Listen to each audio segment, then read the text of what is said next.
nilisema acting president wa Boy Scout. Usiende kupeleka mvuto.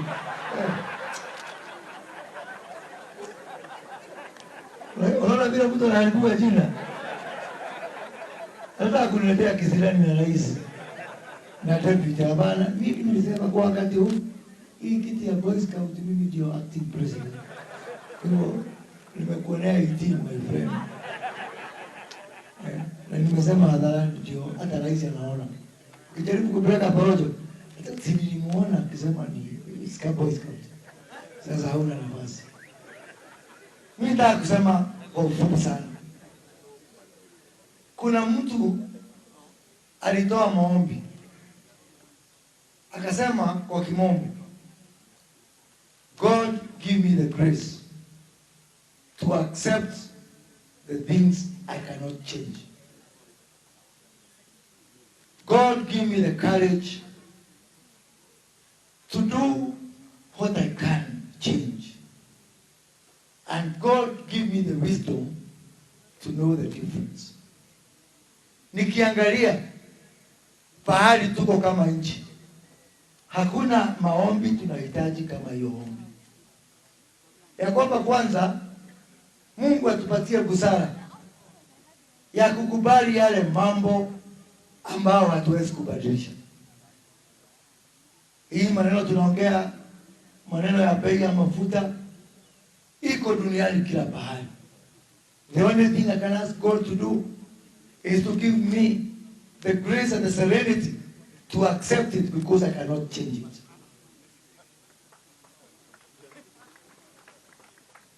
Tuko na mvua inaanza mwezi ujao. Inaitwa El Nino. Itatuletea janga ya mafuriko.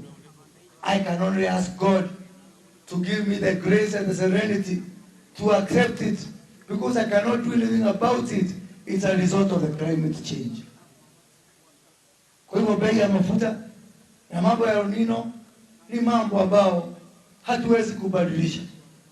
Na ile tunaweza tu kufanya ni kumwomba Mungu atupatie hekima ya kukubali ya kwamba hayo mambo ambayo yanakabiria dunia yote hatuwezi kubadilisha. But I should also ask God to give me the courage to do what we can. Mungu atusaidie na utupatie ushupavu na ushujaa ya kufanya ile mambo tunaweza kufanya. Mambo ya kuwasaidia wakulima wetu waweze kupata fertilizer kwa bei ya 2,500, hiyo tunaweza kubadilisha. God give me the courage to do it. Hii maneno ya kuja hapa kaunti ya Nandi ambapo tangu dunia iumbwe, sio kutoka tujitanyakulie uhuru, hakuja kuwa na kiwanda chochote katika Nandi County since beginning of earth. God give me the courage to change that because I can change it. God give me the courage kutoa bilioni 600 ile rais wetu ametutolea ya mambo ya elimu, because unlike mambo ya mafuta na mambo ya El Nino, that one we can change. God give us the courage. Mungu tusaidie, tupatie ushupavu ya kuhakikisha kwamba mwananchi wote wa Kenya anaweza kupata bima ya afya, atibiwe magonjwa yote bila kubaguliwa, kwa sababu hilo zinawezekana. God give us the courage to do it.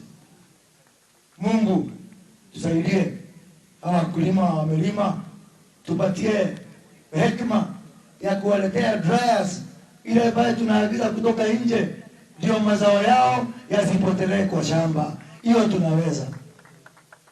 But above all, God give me the courage to be telling the truth all the time. Mungu, hiyo naweza.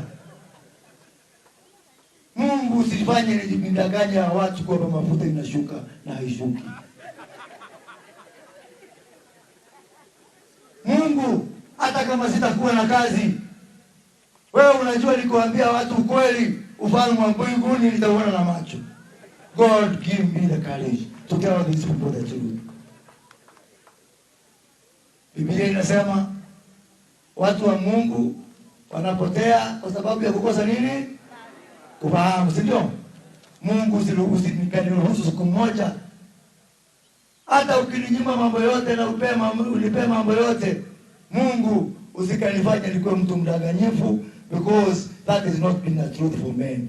Kuwa truthful man ni kuambia watu ukweli, ndio wajipange leo na wajipange hapo mbele. Ili jamani niwaambie, kuna nuru gizani. Hapo mbele nikiangalia, tukifanya mikakati yote, tuna tofauti gani baina ya Kenya na Ufaransa? Tumeambiwa Ufaransa mafuta ni shilingi 300. Kenya ni shilingi 200. Tofauti ni gani? Tofauti ni kwamba Mfaransa akona pesa kwa mfuko na Mkenya hana pesa kwa mfuko. So hii ya kuweka pesa mfuko, si tuweke bidii hapa. Ndio kama tungekuwa Ufaransa, hata kama hakuna pesa, hata kama mafuta ingekuwa juu na hao wananchi wakuwe na pesa mfuko, leo hii hakuna mtu angelia. Mungu nipatie busara. Give me the wisdom to differentiate between things I can change and things I cannot change. Because confusing the people of God with things that can be changed and things that cannot be changed is foolishness. Mungu nisaidie. Ewe Mungu nisaidie. Tukue watu wa kuambia watu kweli. Tukue watu wa busara. Tukue watu ambao wanatumia nguvu kubadilisha ile mambo tunaweza kubadilisha, ya kuwasaidia wananchi waweze kuweka pesa kwa mfuko. Vile mmesikia, baada ya wiki moja mimi narudi hapa.